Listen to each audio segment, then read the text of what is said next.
The administration's controversial investing rule also impacting American schools. Environmental, social, and governance is a regulation that focuses on climate and social issues when making corporate decisions. And both the House and Senate voted to reverse the rule this week.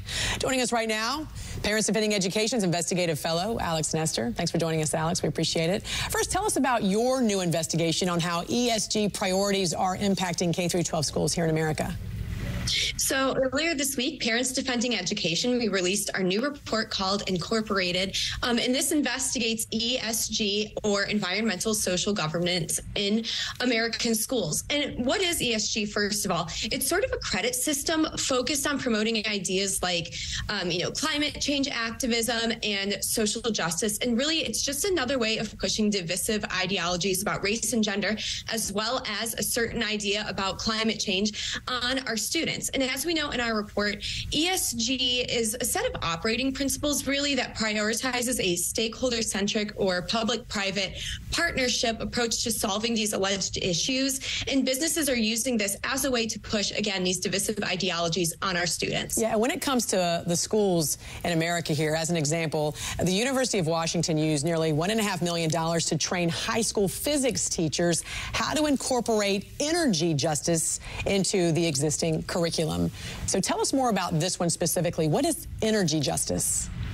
So energy justice is one of these key core principles of the environmental part of ESG. The pillars include things like energy economics, energy production, which sound great, but they also include things like energy racism, which sort of encapsulates the idea that environmental policies disproportionately impact minority communities. So again, as part of ESG, the environmental goals include, focusing on net zero carbon emissions, the climate crisis and climate-focused policies. The social part focuses on equity, anti-racism, that sort of thing, and also gender policies. And really the governance part is enforcing this, either if you're a corporation within your corporation, or also doing things outside in the community, like in schools, by pushing these types of policies on students. So how has corporate America leveraged ESG to turn K-12 students into activists?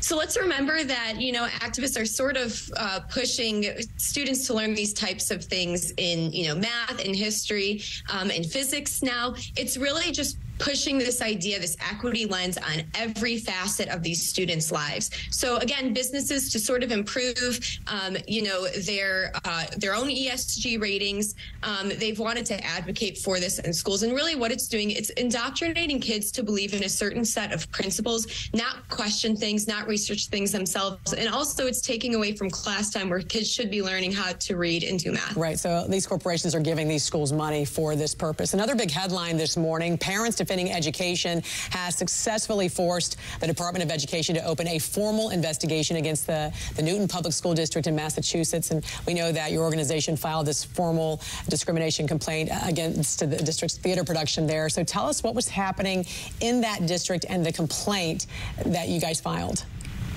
So we filed this complaint in October of last year, and what we found in this district was pretty disturbing.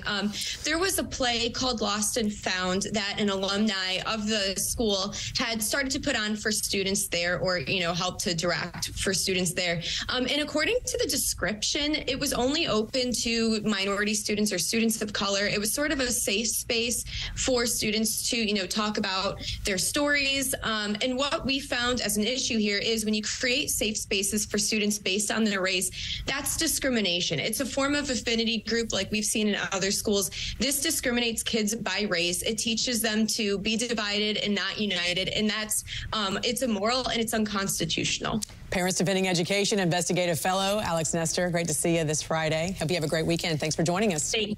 You too. Thanks.